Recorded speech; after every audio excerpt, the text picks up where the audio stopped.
Eles me conhecem de perto e sabem da minha conduta. Sabem que sou de uma família de gente de bem. O meu pai, Nevaldo, nasceu em Caraúbas, no interior do Rio Grande do Norte. Muito pobre, só cursou até o 4º ano primário. Tinha que trabalhar duro na roça. Já aos 12 anos foi para Natal, sozinho, fugindo da seca inclemente. E lá, aos 17, abriu a sua primeira loja. 50 anos após, aquela pequena loja se converteu num dos 50 maiores grupos privados nacionais. E num dos 20 maiores empregadores do nosso país. Tudo fruto de muito trabalho, trabalho honesto. Ao concluir os meus estudos, eu tinha a oportunidade de comandar as empresas do meu pai. Mas abri mão da estrada asfaltada da vida empresarial para enveredar pelos caminhos empoeirados do sertão do meu estado. Ao contrário de muitos para quem a política é um meio de vida, para mim ela só significa despendimento e sacrifício. Há muito tentam me atingir. Como não conseguiram, optaram pelo caminho mais cruel, que é o de atingir a minha família e o meu partido, que são os valores que eu mais prezo nessa vida. Não vão conseguir. Tudo foi uma armação de um jornalista travestido de microempresário que apresentou-se ao meu pai como militante ardoroso do imposto único e da minha candidatura. Prometeu que faria um trabalho de arrecadação por várias cidades da sua região, trazendo posteriormente as contribuições e o nome dos colaboradores. Tirou proveito de uma alma duplamente indefesa e fragilizada, pela paixão de uma causa nobre e pelo amor de pai. Por outro lado, o Partido Liberal também não se abalará por esta armação. São 10 anos que ensinaram ao povo brasileiro a respeitar e honrar esse pedaço de chão limpo que Álvaro Vale abriu no cenário político brasileiro. Eu quero reafirmar a minha confiança na justiça eleitoral e na justiça de Deus, que haverão de restaurar a verdade. Não sei se você já foi vítima de alguma acusação injusta. Eu fui. Durante toda a minha vida pública, sempre lutei pela população mais pobre. Sempre defendi as causas populares. E muitas vezes desagradei os poderosos, a quem não interessa proporcionar uma vida melhor para todos. Os ricos nunca estiveram do meu lado. E eu nunca estive do lado deles. Por causa disso, muitos interesses se levantaram contra mim e contaram mentiras e espalharam a calúnia e a difamação. Usaram de todos os meios, manipularam os jornais, falaram inverdades e você mesmo pode ter acreditado em alguma dessas mentiras. Mas vejam, sendo eu um homem público que tem uma vida pública, jamais conseguiram me atingir com nada. Essa campanha começou na época da ditadura, porque eu era um líder da oposição, lutando contra o regime militar. Fui prefeito e fui governador. E as minhas administrações foram julgadas e aprovadas pelos tribunais e pelo povo. Agora, foi preciso que 20 juízes do Superior Tribunal de Justiça se reunissem em Brasília na última sexta-feira. Eles se reuniram e decidiram. Em memorável votação, o tribunal comprovou que as acusações eram todas falsas. Todas falsas. A justiça brasileira restaurou a verdade a meu respeito e se manifestou de forma soberana e definitiva, mostrando que não se submete às pressões dos poderosos. Muitos homens públicos podem dizer que são honestos. Eu posso afirmar que tenho honestidade comprovada. É hora de cueca do PMDB. É hora de cueca, ele conta com você. É hora de cueca, decidido, competente. É hora de cueca, pra ser nosso presidente. Hoje eu quero mostrar para vocês a revolução que nós vamos fazer na administração pública deste país. É o nosso programa Rede, Regiões de Desenvolvimento. Vamos espalhar o progresso pelo Brasil. Cada estado vai ter várias regiões de desenvolvimento. Cada uma dessas regiões com 40 ou 50 municípios. O governo federal vai dar a todas elas as condições de desenvolvimento e criação de empregos. O nosso país é muito grande, imenso. Os problemas do Ceará não são os mesmos do Pará, ou do Mato Grosso, ou do Rio Grande do Sul, ou de São Paulo, ou de Goiás. Com o programa Rede, nós vamos aproveitar o potencial de cada região. Agora vamos ver na prática como vai funcionar uma rede. Exemplo, Minas Gerais. Minas vai ter 8 regiões de desenvolvimento. Uma delas vai ser, como mostra este mapa, no Vale do Jequitinhonha, uma das regiões mais pobres do Brasil. Aqui vivem 650 mil brasileiros, em 55 cidades, como Almenara, Araçuaí, Capelinha e Diamantina, que aliás é a terra do ex-presidente Juscelino. A sobrevivência no Vale é muito difícil. Você que vive aí sabe muito bem disso. Metade da população não sabe ler ou escrever e mais de 70% das casas não tem água nem esgoto. A única saída para quem vive no Vale é procurar oportunidades em outras cidades. Com a região de desenvolvimento, a rede, o Vale vai mudar. Vai ter escritórios do Banco do Brasil, do Banco Nacional de Desenvolvimento, BNDES, da Embrapa e de outros órgãos técnicos para que a região encontre o caminho do progresso e do emprego para a sua gente, na área de mineração, por exemplo. A mesma coisa vamos fazer em outras regiões brasileiras. No sul do Piauí, sudoeste da Bahia, nortão do Mato Grosso, extremo sul do Rio Grande do Sul, quem vai comandar as regiões, além do representante especial do presidente da República, são os prefeitos e representantes do governador, dos trabalhadores e dos empresários. Os investimentos para desenvolver as regiões não serão mais decididos em Brasília, centralizadamente, mas em cada região. E cada financiamento agrícola ou industrial vai dar prioridade aos projetos que criem empregos e não aos que deem mais lucros. As grandes cidades também serão regiões de desenvolvimento. O crescimento econômico e os graves problemas sociais das grandes cidades, saúde, água, esgoto, educação, habitação, segurança, serão tratados de forma integrada. O projeto Rede vai levar a prosperidade para o interior e vai melhorar as condições de vida nas grandes cidades. Interiorizei o desenvolvimento quando governei São Paulo. O interior de São Paulo, hoje em dia, é um grande exemplo de progresso. Vamos fazer isso no Brasil. Presidente, quando quer, faz. E eu vou fazer. É hora de Quércia, decidido, competente. É hora de Quércia, pra ser nosso presidente. Quarta-feira, Quércia está de volta. No ar, a força do povo.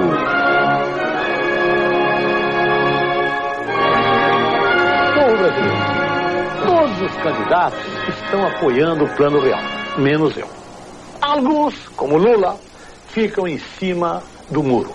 Mas, sem nenhuma dúvida, o candidato do PT está engolindo o Plano Real. Agora, quanto a mim, Leonel Brizola, sinto-me com autoridade para denunciar este novo golpe dos poderosos e seus sócios do exterior contra o nosso povo e o nosso país. Vocês recordam, no 5º dia, denunciamos o plano cruzado de Sarney como uma farsa, uma impostura. Enfrentei, inclusive, muitas incompreensões. Mas vejam agora, por exemplo, o que está acontecendo com os nossos produtores em consequência do Plano Real. Nossos produtores da agricultura estão numa insegurança como nunca, castigados por juros inconcebíveis e custos que não lhes permitem produzir. E os trabalhadores, os assalariados, que tiveram os salários congelados enquanto os preços subiam criminosamente. De que adianta fazerem artificialmente o real valer mais que o dólar se no supermercado cumpra-se menos com o mesmo dinheiro? Veja a situação de milhões de famílias que pagam aluguel, todos entregues à sanha dos especuladores. Vejam o que está acontecendo com o ensino particular, transformado num caos, como se já não bastasse o aniquilamento da escola pública. Vejam os preços. Sábado agora, vi em Bom Jesus da Lapa, no interior longínquo da Bahia, uma calça jeans mais cara que na 5ª Avenida de Nova York. As pesquisas, os jornais, as televisões, os políticos meu irmão e minha irmã, estão fazendo de tudo para te confundir. Conserve a tua mente limpa. Não deixe que façam a tua cabeça. Este Fernando Henrique é hoje o que Collor foi nas eleições passadas. Vamos usar o nosso voto para repelir estas imposturas. Hoje, às 10h30 na TV Bandeirantes, Brizola fala de seus planos e da sucessão presidencial.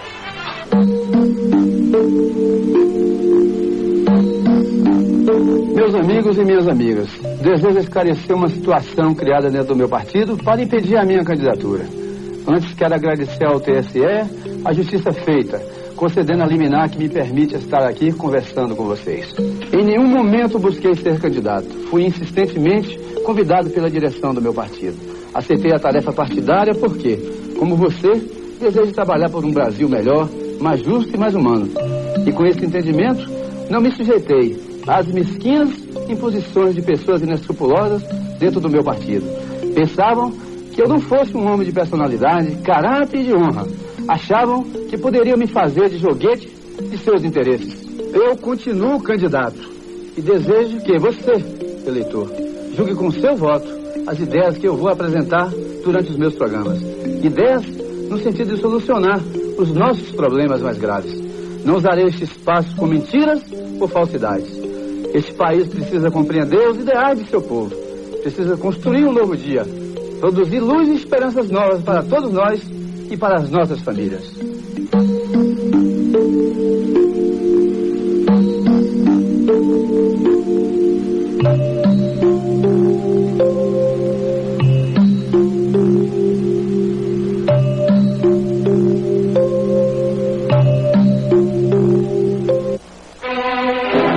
Meus amigos, nós já conversamos sobre a redução da carga tributária que permite produzir mais com menor custo.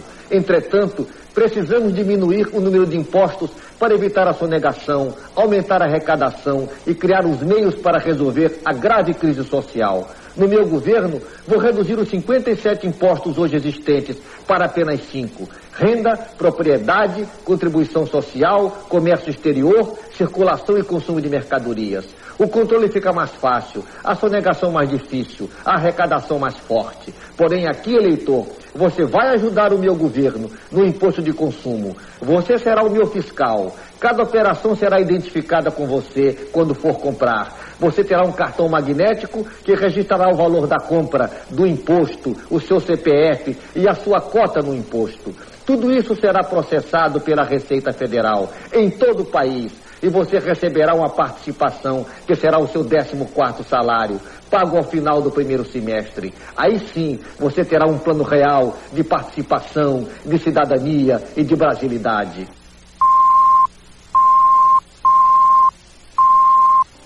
Está no ar Brasil Real. Veja as soluções que Lula apresenta para a crise da saúde. Isso sim é competência. Senhor presidente, lamento informá-lo que aumentou a mortalidade infantil no Brasil. Essa frase não é minha. Essa frase é do ministro da Saúde para o presidente Dama Franco. E por que aumentou a mortalidade infantil? Em primeiro lugar, porque no Brasil se gastava 13 bilhões de reais com a saúde em 1989. Em 1993, se gasta apenas 7,5 bilhões de reais. Nós gastávamos em 1989 R$95 por pessoa com a saúde. E em 93 estamos gastando apenas 49. O que é mais grave é que no orçamento de 94 estava previsto se gastar 11 bilhões de dólares. E o ex-ministro da Fazenda tirou 2 bilhões de dólares do gasto na saúde. Então aumentou a mortalidade infantil no Brasil, porque também aumentou a irresponsabilidade do governo no trato da questão da saúde. Investir em saúde é investir em saneamento básico, para evitar que as pessoas fiquem doentes. É investir em água potável, em coleta de lixo na casa do povo pobre. Investir em saúde é garantir que as pessoas comam 3 vezes por dia. Investir em saúde, enfim, é reequipar os nossos hospitais para que eles possam funcionar em sua plenitude. Investir em saúde é cumprir a Constituição de 88, quando ela dizia claramente que era preciso descentralizar o investimento com o Sistema Único de Saúde. E é isso que nós vamos fazer, porque investindo corretamente em saúde, dobrando os atuais investimentos, ficando no padrão de 1989, a gente está começando a melhorar a saúde e levar as coisas para as cidades, porque é lá que o povo pode cobrar, melhorando o nível dos nossos profissionais e combinando investimento em saneamento, educação e saúde. Só Lula tem competência para resolver os problemas da saúde porque não tem o rabo preso com os velhos políticos. Lula vai municipalizar os serviços de saúde, aumentar os gastos com saúde chegando a R$150 por pessoa, valorizar os profissionais e formar mais enfermeiros, incentivar a produção de remédios mais baratos. De onde vem o dinheiro? Do orçamento da União, da Seguridade Social, de acordos com estados e municípios, dos fundos sociais, do Banco Mundial e do BID. Compromisso Lula.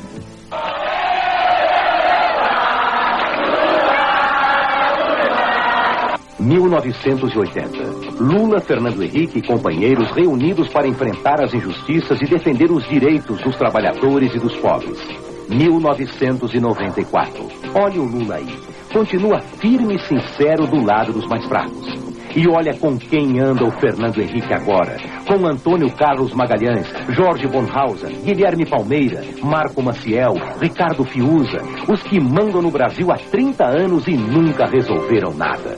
Fernando Henrique abandonou o lado do povo e se deixou dominar. Agora responda, ele vai governar ou vai ser mandado pelos velhos políticos? O Brasil tem milhões de pessoas passando fome. Mas tem também a terceira maior área agrícola do mundo. O Brasil tem milhões de desempregados, mas tem a 10ª economia mundial. Ninguém quer que o Brasil esqueça de seus problemas, mas eles não serão resolvidos se a gente colocar no governo gente que só vê problemas, não vê soluções.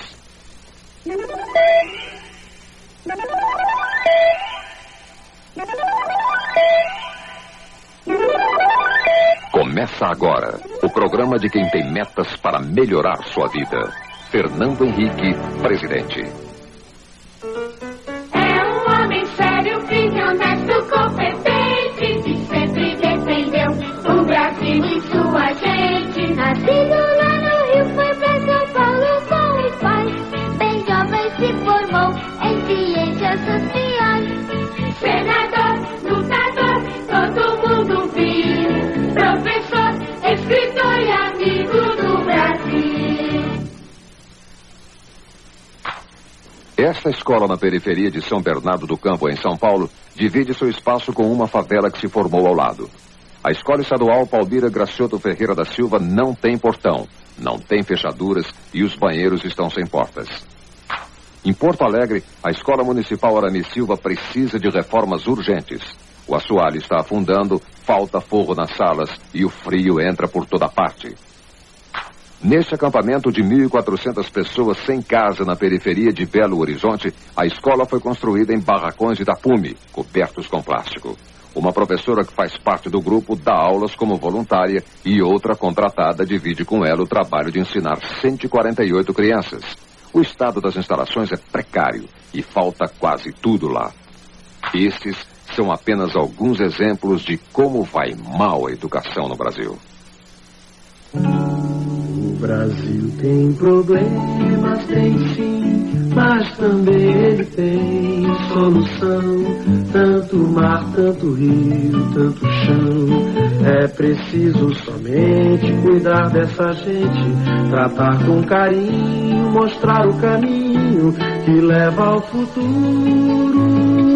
E o futuro não é nenhum salto no escuro. O futuro tá perto, ao alcance da mão.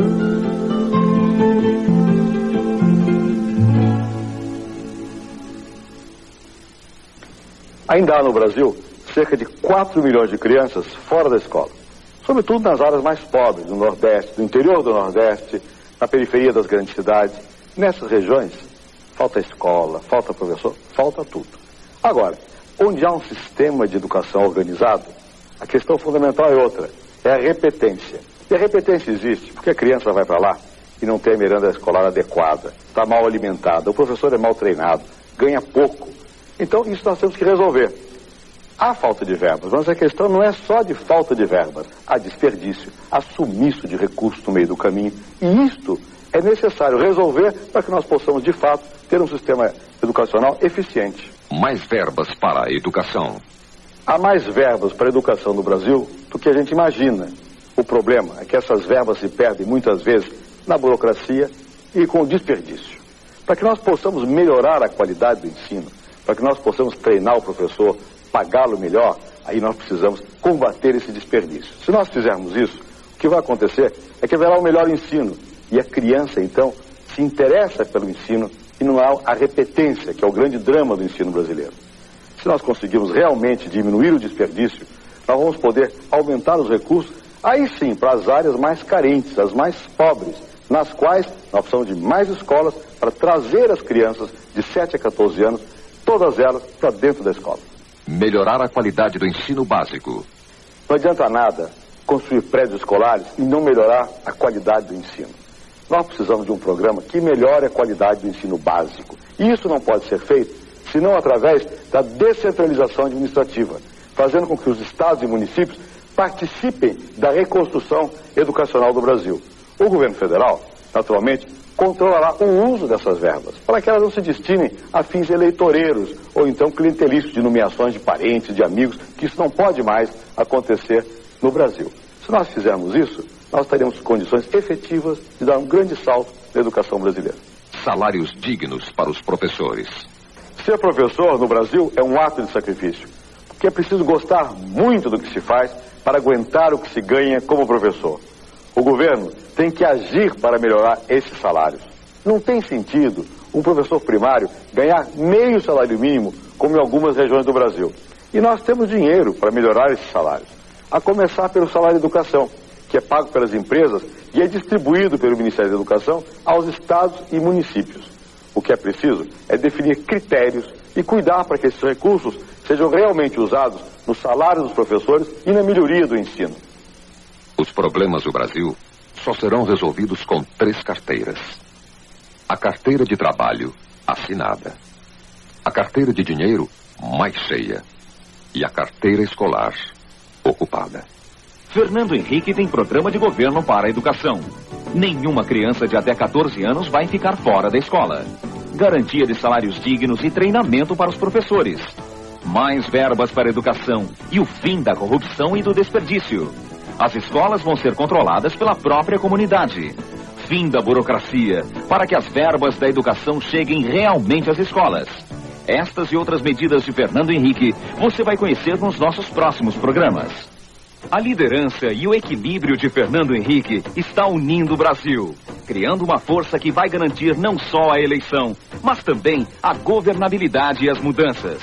Mário Covas, Tasso Gereissati, Ciro Gomes, Franco Montoro, José Serra, Gustavo Krause, Jarbas Vasconcelos, Rosiana Sarney, Antônio Carlos Magalhães, José Eduardo Andrade Vieira, Álvaro Dias, Coligação Jaime Lerner, Euclides Scalco, José Richa, Jorge Bornhausen, Hélio Garcia e muitos outros estão com Fernando Henrique, a mão que está unindo o Brasil. Tá na sua mão, na minha mão, na mão da gente, fazer de Fernando Henrique nosso presidente. Tá na sua mão, na minha mão, na mão da gente. O Brasil precisa muito da força da gente. Levanta a mão, levanta a mão. O Brasil precisa muito de você. Levanta a mão. Fernando Henrique é o Brasil que vai vencer.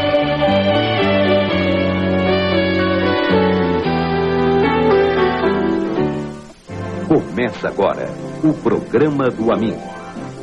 O governo de Esperidião Amin aumentou em 4 vezes o número de crianças atendidas e por isso teve um dos menores índices de mortalidade infantil do país. O programa Pro Criança foi considerado modelo pelo Unicef. Meu amigo, minha amiga, não é nem como candidato, mas como pai e como cidadão brasileiro, eu sou obrigado a tocar num assunto. A revista Veja da semana passada mostra como e por que, de 93 para cá, aumentou a mortalidade infantil no Nordeste. E você precisa saber por quê.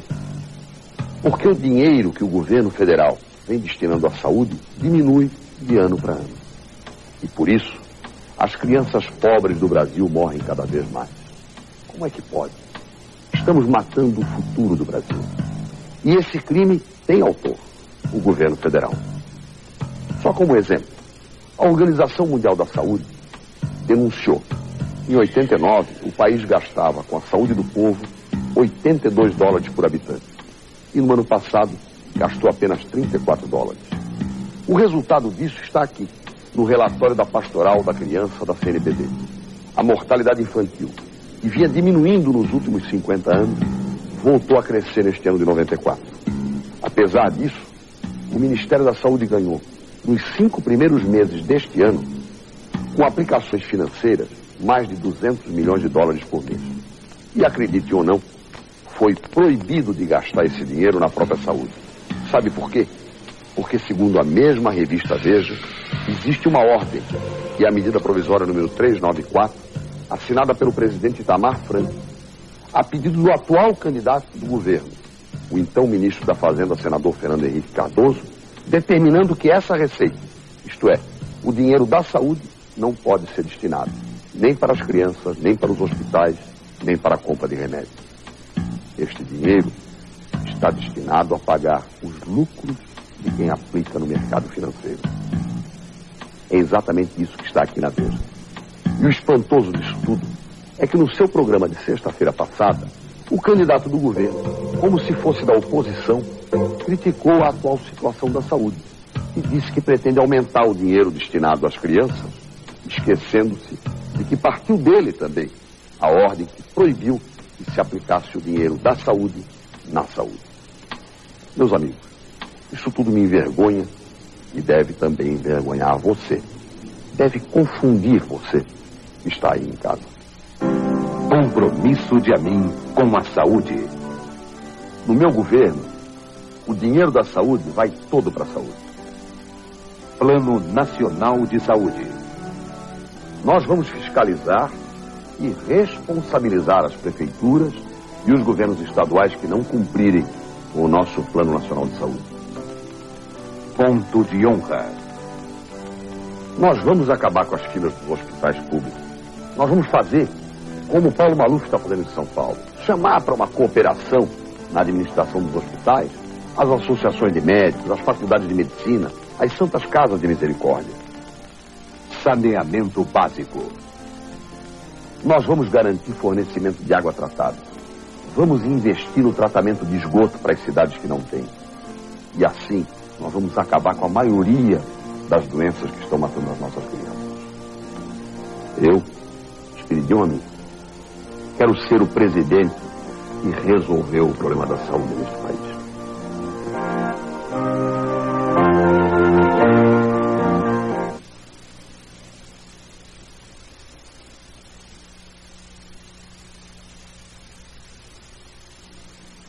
Chama o general Newton Cruz.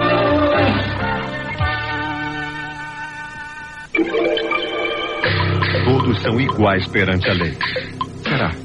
Infelizmente uma coisa é certa. No Rio de hoje, somos todos iguais perante o crime e diante da violência.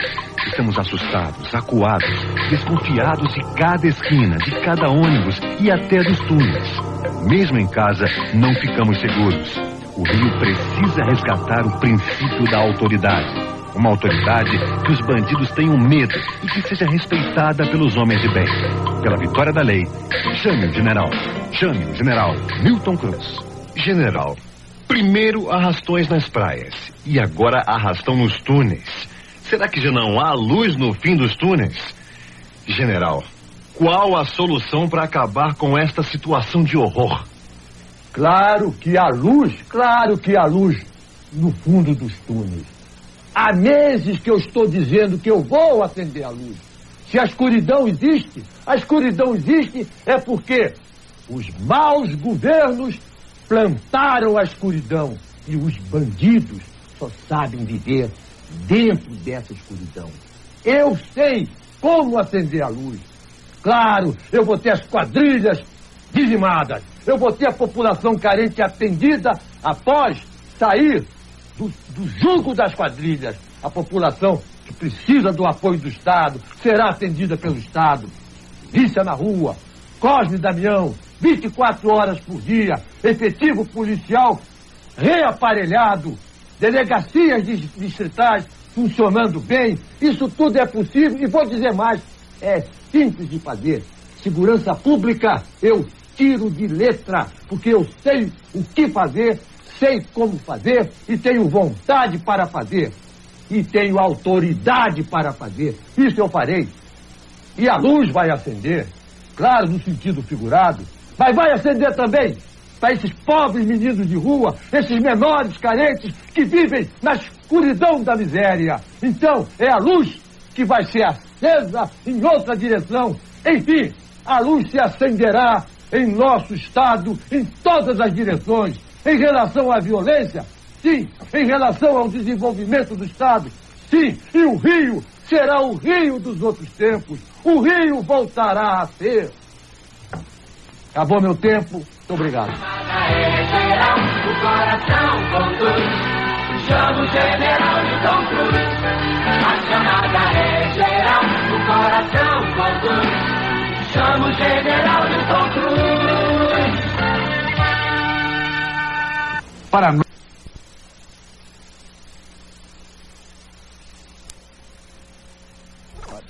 O dobro da população de Duque de Caxias. O retrato dessa situação eu vi na porta do estaleiro Mauá, onde em uma imensa fila, centenas de operários aguardavam por uma oportunidade de trabalho. Emprego e salário são fundamentais para uma política de desenvolvimento em nosso estado. E o que têm feito os nossos governantes? Nada. Ao contrário de meus adversários, que já foram prefeito e secretário de Agricultura e nada fizeram, tem um programa para gerar mais de 400 mil empregos em nosso estado. Com o apoio e financiamento do Banerj, vou levar para outras regiões desse estado experiências extremamente bem-sucedidas, como o Polo de Confecções de Vilar dos Teles, na Baixada, que gera ali mais de 27 mil empregos. Com parte do orçamento de nosso estado, vou criar frentes de trabalho usando mão de obra da comunidade em convênio com as prefeituras. Vou investir na agricultura, na agroindústria, em assentamentos que possam fixar o homem no campo e produzir mais alimentos. Lembrando Gonzaguinha, um homem sem trabalho não tem honra. E sem sua honra, se morre, se mata, não dá para ser feliz. Em 89 foi o Lula. Eu tive vontade, mas fiquei com o Collor. Depois, na eleição para prefeito, a Benedita. O coração bateu forte, mas acabei votando no César Maia. Agora tenho Bitar para governador. Não. Desta vez eu fico com o melhor. Bitar para governar. Meu pai era feirante. E quando eu era criança, não tinha meios de estudar em colégio particular. Mas naquela época, a escola pública era de boa qualidade. Tanto que eu pude entrar e me formar por uma das melhores escolas de engenharia do país, o ITA. Mas hoje, infelizmente, a realidade é diferente. No próximo programa, vamos tratar do tema educação. Quero a sua opinião pelo Disque Bitar. Qual é a melhor forma de melhorar o ensino público? Reformar as escolas? Pagar melhores salários aos professores? Ou construir novos CIEPs? Ligue e dê a sua opinião. Plenária da campanha Bitar. Terça-feira, dia 9, 7 da noite, no Teatro da Cândido Mendes. Não dá pra faltar.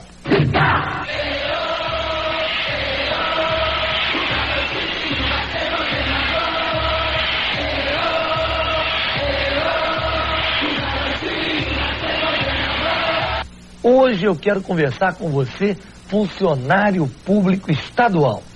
Eu sei que a situação salarial realmente não está boa. Agora, muito cuidado. Tem candidato aí que está prometendo fazer agora aquilo que não fez. Eu, quando governei o município de Campos, deixei uma professora ganhando muito mais do que no Rio de Janeiro, onde o prefeito era Marcelo Alencar. Então, se tem um candidato que tem autoridade moral, que pode assumir um compromisso sincero com os funcionários do Estado, ele se chama Garotinho. Eu, quando for governador, vou promover um amplo entendimento. Vou chamar as entidades representativas do setor e vamos elaborar em conjunto um novo plano de cargos e salários, que leva em consideração o tempo de serviço, a formação profissional, tudo aquilo que o funcionário público realmente deseja. Agora, eu queria dirigir a você, minha querida professora, uma mensagem especial. A questão da regência, muito polêmica, ela foi necessária no princípio, porque haviam muitos professores fora da sala de aula. Agora é hora de incorporar a regência. Esse é o meu compromisso como governador do estado. Agora, tudo isso eu vou fazer para os funcionários que realmente trabalham. Porque eu pretendo promover aqui a mesma modificação que fiz em Campos. Eu vou pôr para fora do estado os funcionários que ganham sem trabalhar. Os famosos funcionários fantasmas. Porque são eles que são responsáveis por essa situação do seu salário pequeno. Porque o que ele ganha sem fazer nada é o que falta no seu contra-cheque. Se você é funcionário público e duvida de tudo que eu falei aqui, converse com os funcionários da Prefeitura de Campos. Fale com eles. Pergunte assim: quem foi o melhor governante para o funcionário público? Eles vão te responder: garotinho. Eu estou falando aqui aquilo que eu já fiz. Cuidado, porque tem gente que na época da eleição promete tudo e depois esquece.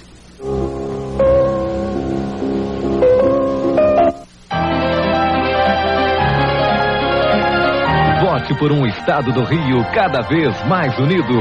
Vote Marcelo, o governador.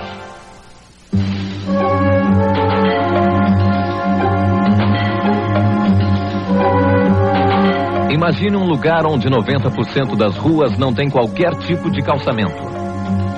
Onde em cada 5 casas, só uma tem esgoto sanitário. Onde em todo grupo de 6 pessoas, pelo menos uma é analfabeta. Onde um exército de 250 mil crianças não tem sequer onde estudar. Imagine um lugar onde, entre 100 bebês que nascem, 5 não chegam a completar o primeiro ano de vida. Um lugar onde uma violenta guerra de rua mata quase uma dezena de pessoas por dia, somando uma impressionante estatística: 1.248 assassinatos só nos 6 primeiros meses deste ano. Não. Estes números não são de um miserável e distante país da África ou de qualquer outro lugar perdido no terceiro mundo. É duro, é triste, mas tudo isso acontece aqui mesmo, no nosso estado, o estado do Rio. Uma rotina comum aos 8 municípios da Baixada Fluminense, onde se concentram quase 20% da população do Rio, cerca de 2.500.000 habitantes. Pois é. 20% das pessoas que moram no estado do Rio estão condenadas a um dos piores índices de qualidade de vida de todo o Brasil. Meu Deus do céu, como deixar a situação da Baixada chegar a esse ponto? É muito descaso, sabe? É muito desprezo, é muito desrespeito pela vida da nossa gente. Olha, eu conheço muito bem os problemas da Baixada. Quantas vezes andando por lá, uma área tão sofrida do nosso estado, eu ouvi essa pergunta: Marcelo, o que é que você vai fazer por nós aqui da Baixada? Olha, eu vou fazer exatamente a mesma coisa que fiz na Zona Oeste, na minha querida Zona Oeste. Foram mais de 500 quilômetros de drenagem e pavimentação de ruas em toda a Zona Oeste. Você que mora na Baixada, é só dar um pulinho na Zona Oeste para ver com seus próprios olhos o que eu vou fazer como governador. Marcelo vai abrir mais de 2.000 frentes de obras na Baixada. Saneamento básico com a eliminação de valas a céu aberto. Abastecimento de água potável. Prevenção contra enchentes. Construção de escolas. Drenagem e pavimentação de 1.000 quilômetros de ruas. E uma das maiores prioridades de Marcelo: uma ação de emergência na área da saúde. Podem ter certeza, no meu governo, o Hospital da Posse não vai continuar fechado, não. Porque isso é um enorme absurdo. E vamos terminar também as obras dos hospitais de Saracuruna e Queimados. E tem mais. todos os hospitais, todos os postos de saúde vão ter remédio e material cirúrgico. E não quero saber se é municipal, estadual ou federal. Vai ter remédio e material, sim. O Estado banca. Eu garanto que banca. Olha, meus amigos, nada disso é simples promessa. É um compromisso sério, isso sim, de quem já teve a sensação, a boa sensação de homem público de ver um grande projeto realizado.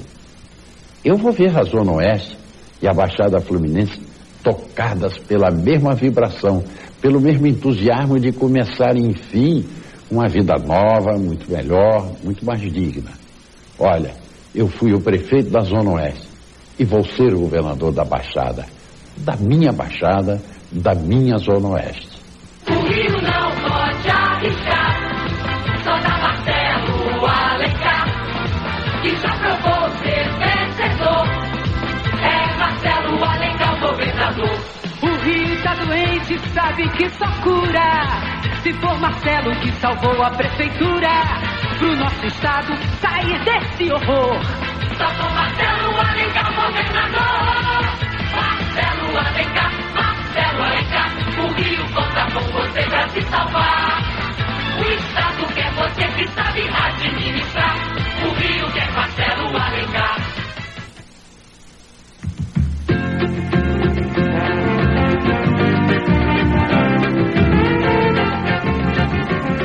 Tá entendendo?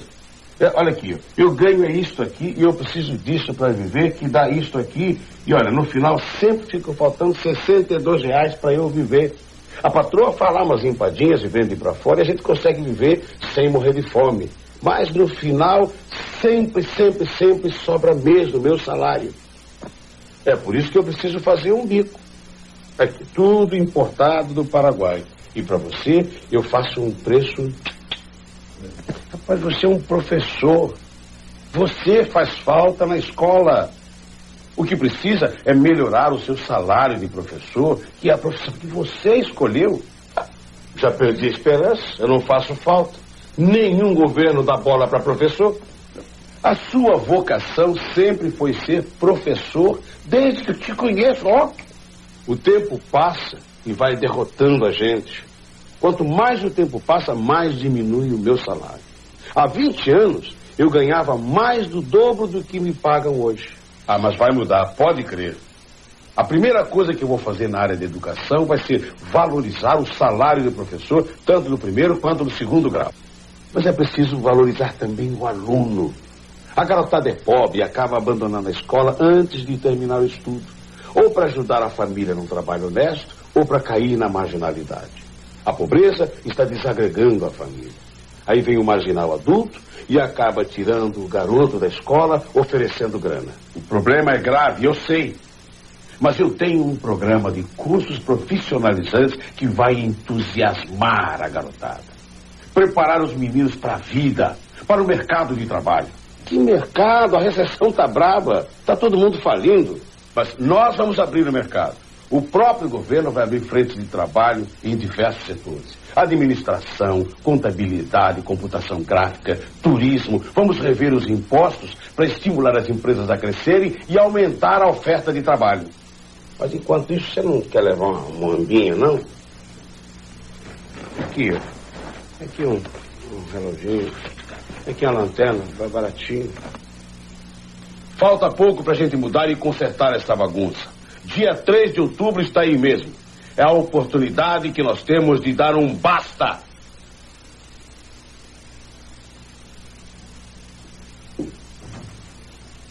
Eu acredito. Não vamos desperdiçar a vocação e o tempo gasto para a formação dos nossos professores. Se Deus quiser, a partir de 95, os nossos professores não vão mais precisar fazer bico para sobreviver. Milton Gonçalves para governador. Meu governo começa com você.